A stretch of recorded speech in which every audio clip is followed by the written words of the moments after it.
Friends, our sermon series is something called Footsteps, and what we're doing is we're following in the footsteps of various men in the Bible, off the Apostle John.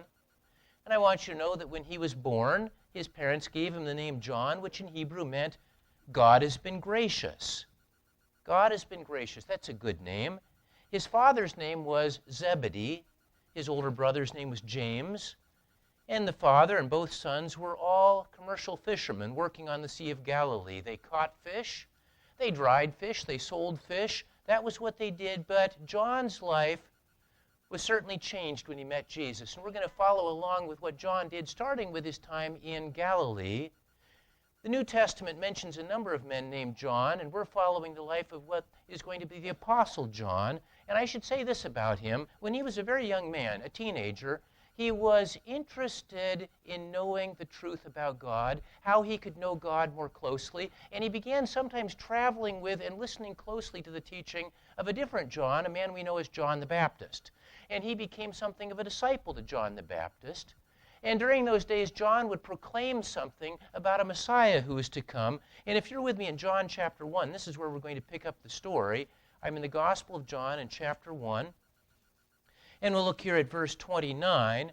John the Baptist began pointing his hearers toward Jesus. And in verse 29, John 1:29, it says this, "The next day John, that is John the Baptist, saw Jesus coming toward him and said, 'Look, the Lamb of God who takes away the sin of the world.'"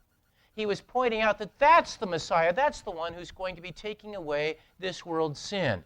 And skipping down to verse 34, John said, "I have seen," that is, I've seen Jesus and I know this, "I have seen and I testify that this is the Son of God." Well, the following day, after he said those things publicly, after he said it to the crowds, the following day, our friend John and another young disciple, someone named Andrew, were with John the Baptist, and we go down to verse 36. John the Baptist was there, and he pointed out Jesus again. Jesus was passing by, and John the Baptist said, "Look, the Lamb of God." And when those two disciples heard this, it tells us in verse 37, they followed Jesus. And what this indicates is that they wanted to know who he was. And so the Bible in the succeeding verses says that they started off after him, and they caught up to him, and they said to him, "Master, where are you staying?" And he said to them, "Come and see." And so they spent the rest of the day with him. And it was at that moment sort of a one-day meet to Jesus. They became disciples of his later, but that was the first meeting they had with him. And this is interesting. It made such an impression on John that decades and decades later when he wrote this, he could say definitely where it was. It was by the side of the Jordan River, and definitely what time it was, what time of the day it was. It says in this text that it was about the 10th hour, meaning about 4 in the afternoon. This is true for so many people who become followers of Jesus Christ as adults or teens. So many of them, when they're first introduced to Jesus, it makes such an impact on them that they say, "I remember definitely where I was, who told me, what happened about this." This isn't true for everyone. Some of us began to be taught this at young ages, and we don't recall these details, but it sure made an impression on John. And he gave those specific details all those years later. They went and spent the day together, and then they separated for a little time, and John went back to fishing. About how old is John right now? Well, it doesn't say directly, but I can tell you a few clues. The first is we know that he was younger than his brother James. Whenever the two are mentioned together, and all through the Gospels they're mentioned together, it's always James and John in that order.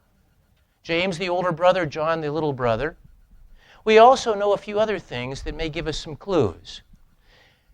John is generally understood to have been the youngest of all the disciples. He certainly lived longer after the time of Jesus than any other apostle. We know that he lived to be at the point where it was about 100 AD. In other words, he lived about 70 years after Jesus' death. Do you understand this? So when you think of, you see pictures of the apostles, right? I see pictures of the apostles that are paintings.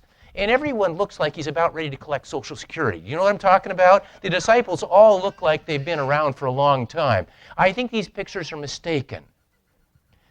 In Jesus' day, a rabbi, a teacher, would start off in that best able to learn, Secondly, it's the time that all of us have the freedom to go and travel and follow somebody. We don't have the same family responsibilities. It is commonly understood that Jesus' disciples would have been roughly college-aged and that John was the youngest of them. He would have likely been teenaged. Do you understand this? This helps us a little bit.